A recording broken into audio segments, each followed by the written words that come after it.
parti, c'était 30 août 64, 18 ans. J'allais avoir 19 ans au mois de septembre. Je suis partie en 68. On s'avait marié en 13 avril 68. Pourquoi tu es parti du Portugal? Parce que je refusais d'aller en Angola, combattre les Noirs. Angola, c'était à eux, c'était pas à nous. Parce qu'il y avait 3 colonies portugaises. Il y avait des militaires partout. Hein. Il y avait la guerre. Je veux dire, en Franjac était en Afrique, en Guinée-Bissau.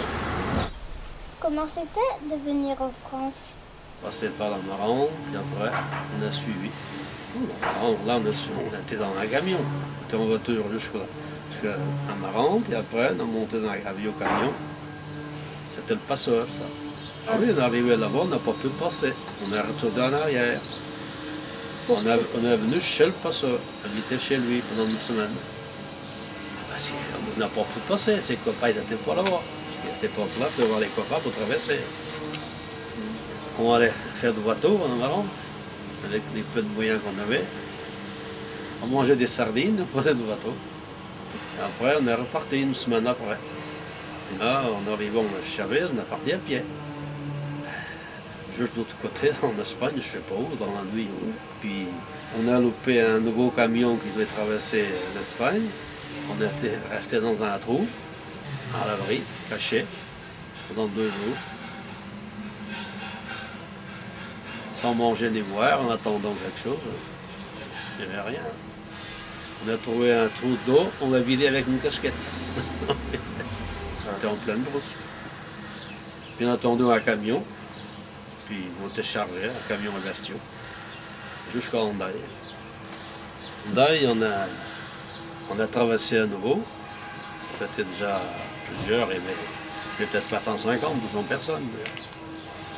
Ça venait de tous les côtés. Et c'est là qu'on a traversé, on est atterri en France, dans un verger, ceux qui ont bergé les moutons à cette époque-là.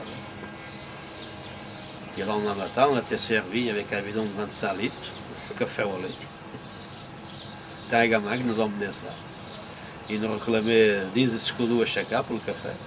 Puis on a dormi là-bas dans la paille. Puis après, nous on était déjà une bande de privilégiés parce qu'on payait plus cher. On payait 12 000 escudos, c'est pas là. Alors, ils sont venus avec une vieille DS, break, une 404. Il a pris 14, les 14 qui payaient le plus cher. On a atterri, c'est pareil, c'est une connaissance de passeur. Il nous a hébergés là-bas, il nous cachait dans des buissons en France. Donc, le pauvre, il y avait la grève ce jour-là, il y avait une grève en France. On n'avait pas de car pour aller rejoindre le gars qui venait de trouver le travail. Puis, on était sur le bord de la route, les flics qui sont emmenés. Moi, je ne me suis pas sauvé, il y en était 14. Puis plusieurs ils sont sauvés dans le bois. Moi, non, j'attendais que les flics arrivent. Je leur demandais qu'est-ce qu'ils voulaient. Bon, ils nous ont fait des papiers, ils ont trouvé un interprète pour nous comprendre. Et le lendemain, on a donné rendez-vous au commissariat. Et à partir de là, on a trouvé le travail. On était boucheron. Il y a un patron qui, le lendemain, s'est présenté au commissariat. Il a pris 7, je suis venu, atterri à Rosière, dans le Cher. Coupé de bois à la main. Il a 8 ans dans un autocar. Pour atterrir là-bas. Ah, ça représentait le prix d'une maison au Portugal à cette époque-là. C'est énorme, ça. Mon père avait hypothéqué la maison, puis il me prêtait 10 000. Moi, j'en avais 2, et lui, il m'en prêtait 10. Il a hypothéqué sa maison, bien sûr. Est-ce que c'est un voyage difficile de venir en France, par exemple? On a passé que des mauvais moments. On a fait des kilomètres à pied énormes. Puis sans manger, sans boire. Je suis parti, je pesais 64 kilos. Et 17 jours après, j'en faisais que 57. Et les 2 premiers mois, on n'a pas mangé. J'ai pas mangé un muffin en France. J'ai ramassé des pommes sur le bord des routes. Ben, c'est quand tu es quelque part que tu ne sais pas où tu es. Je ne sais pas parler, c'est pas facile. C'est pas facile. Il faut être courageux. Puis il y a des copains qui flanchaient, des copains qui tombent, il faut que tu ailles aider, porter son sac. Moi, j'emmenais très peu. Je me suis bien enseigné. Mon sac, c'était mon oreiller. J'avais 2 ou 3 kilos avec moi, pas plus. Un pantalon, une petite veste. D'ailleurs, ma veste a servi à tout le monde pour faire des photos. C'est le seul veste qui arrive en France. Tous mes copains ont été enregistrés avec ma veste. Ah oui, la vérité. Bah, Étienne, tu trouvais que la vie était injuste au Portugal? C'était la dictature, on ne choisissait pas. On était forcé. La vie, on n'avait pas le droit. Si on voulait travailler à Lisbonne, il faut faire une demande, il faut presque un passeport pour se travailler au Portugal. Le régime de dictature, c'est comme ça. C'est que les courriers qui commandaient. C'était le patron, tout le monde avait peur du prêtre. Les vieux, ils avaient peur. Moi, non, moi, je n'avais pas peur, j'étais contre. Depuis tout petit, j'étais mal vu par le prêtre. Alors, quand il signe tout, il me mettait tout de côté parce que je n'étais jamais d'accord. Il me traitait de révolutionnaire. J'étais pas révolutionnaire du tout. Je ne voulais pas qu'il me commande, c'est tout. On n'allait pas à la messe, c'était dénoncé, c'était comme ça. C'était pas facile. On nous a interdit de travailler le dimanche. On me faisait planter des patates de nuit, tout le dimanche, on prie au bon Dieu. Alors là, comment tu voulais que je serais d'accord? Je ne peux pas être d'accord avec ça. D'ailleurs, la peur de mon père, c'est que j'allais en prison. Je disais déjà ce que je pensais à cette époque-là. C'est pour ça qu'il a prêté de l'argent pour que j'y aille, que je me sauve. Parce qu'il avait peur de me voir en prison. Parce qu'ici, on allait en prison, on ne revenait pas. On disparaissait. C'est comme ça. C'est à quel âge que tu as commencé à travailler? J'ai commencé à travailler, j'allais avoir 10 ans. Je travaillais déjà. J'avais 8 secondes par jour. J'ai fait mon examen de 4e au mois de juin. Et alors, moi, j'étais travaillé. J'ai aidé les maçons. À 11 ans, je suis parti en ville, à Porto, c'est la deuxième ville de Portugal. Alors, je travaillais dans l'épicerie, j'étais à la porte des riches pour vendre de la nourriture. J'avais un crayon attaché à ma veste, parce qu'ils avaient peur que le perte. Et le patron, c'était un dictateur aussi, mon patron. Si je faisais une petite bêtise, il me serrait le cou contre les sacs. Oui, oui. Il était chargé comme une moule tout le temps. On menait des patates, des vins chez les riches. Je voyais déjà la différence qu'il y avait. Chez nous, on n'avait pas à manger, et les autres, on les servait à domicile. C'est pas bien, ça. Est-ce que quand tu arrives en France, tu te sentais mieux qu'être au Portugal? On n'était pas libre, on était libre, oui, mais on se faisait voler. Parce que bon, le premier patron, il a commencé déjà pour nous voler. Il nous donnait 3 fois rien, il nous faisait habiter dans un car. Au bout de 2 mois, tu devais des sous au patron. Tu mangeais mal, tu devais de l'argent au patron. Il faut payer ton matelas, ta fourchette, il faut tout payer. Hein. Moi, j'ai tout payé. Ils m'ont jamais fait de cadeau. Hein. Et au bout de 2 mois, j'étais prêt à rentrer au Portugal, avec mes dettes sous le dos.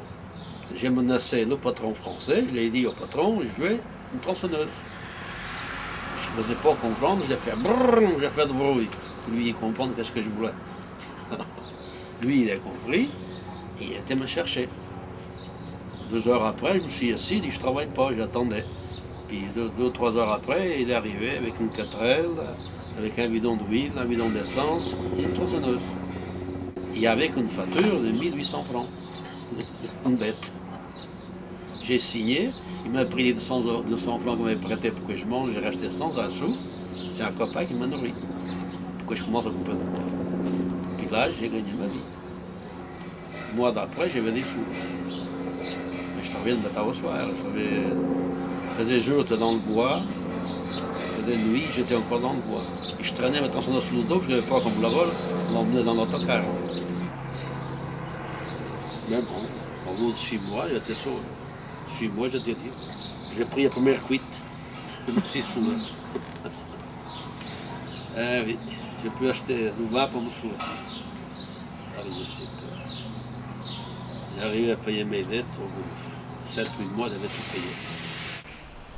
Est-ce que tu étais content d'être en France avec tes copains? Ah, moi, je suis fier de ça. Je suis content de ça. Un aîné petit, il faut se battre pour s'en sortir. Et moi, je pense que j'ai arrivé.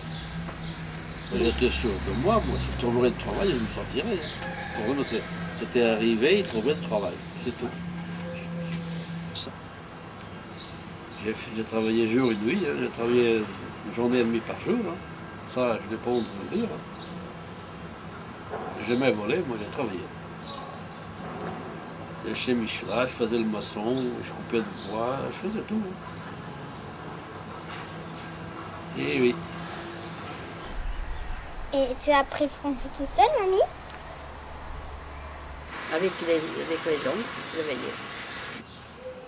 Si je parle mal, je parle comme les gens qui se réveillaient avec moi. Et moi, une chose que j'aimais bien quand je suis arrivée en France, c'est commencer à lire tout de suite le journal. À m'intéresser à lire. Des fois, je ne comprenais pas tout, mais entre un mot et l'autre, j'arrivais à résumer ce que je lisais. Que ce soit en France ou au Portugal, j'ai toujours lu le journal. Des fois dehors, lire là. C'est ça. Il faut lire pour apprendre. C'est toujours battu pour ça. Moi, mes copains ne savaient pas lire, moi je savais. C'est tout. J'ai appris comme ça, à lire le français, écrit, j'écris pas, j'aime pas. Alors en journaux, je respire pas, ça c'est sûr. Et tout ce que c'est révolutionnaire, même le canard, enchaîné, ça me plaît. Est-ce que tu es content que tes enfants soient allés longtemps à l'école? Tout ce que je cherche, c'est qu'ils iront plus loin que moi. Parce que moi, étant donné que mes parents ne savaient pas lire, moi j'étais 4 ans à l'école, et eux, je les donnais autant qu'ils ont voulu. Je n'ai pas fait de miracle, hein, j'ai fait ce que j'ai pu. Et à mon niveau, je pense qu'il y a très peu de parents qui ont fait autant. Très peu. Est-ce que tes enfants étaient français ou portugais? Ils sont français. Jusqu'à 18 ans, ils étaient portugais. Et il y a 18 ans, je vais laisser choisir. Si je devais être français, était français. Si je devais être portugais, était portugais. Alors, ils ont choisi la nationalité française. Imagine, tu préfères la maison au Portugal ou la maison en France? C'est le pays que j'avais adopté. Au Portugal, c'est sûr que j'aime bien venir là, c'est là que je suis née. Mais je ne pensais pas rester tout le temps en France. Quand on avait construit, on avait pensé à revenir au Portugal. Quand on avait fini la maison. Mais Philippe, il avait déjà 12 ans. Je ne voulais pas qu'il fasse un immigré au Portugal pour nous, était immigré en France. Est-ce que c'était difficile pour tes enfants? C'était difficile pour Philippe d'abord, parce que moi, je ne pouvais pas le faire apprendre. Parce que lui, en debout, il ne comprenait pas. Parce que la maîtresse à l'école, ils donnaient des devoirs à faire à la maison. Fait que les parents, ils l'aident. Et moi, je ne pouvais pas l'aider. Ça me faisait de la peine. Et je crois qu'elle avait compris jeune qu'on ne pouvait pas l'aider.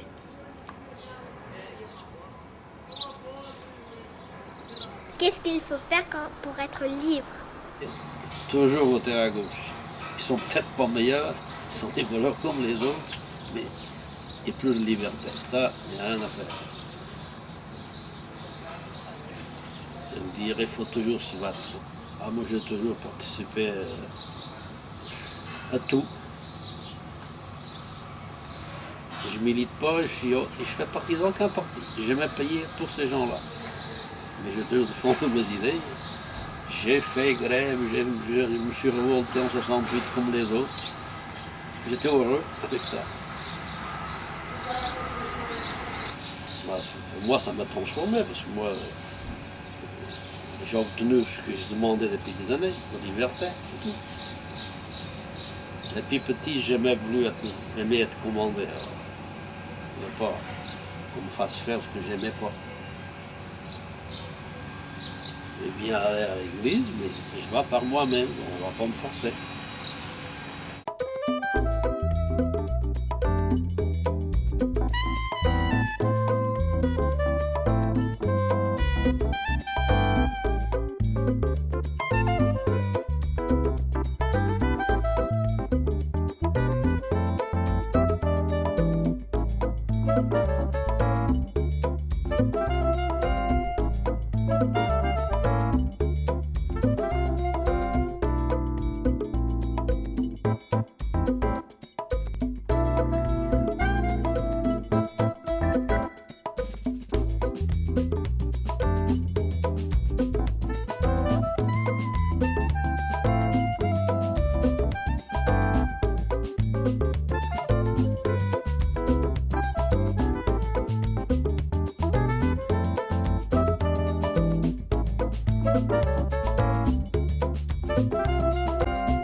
Bye.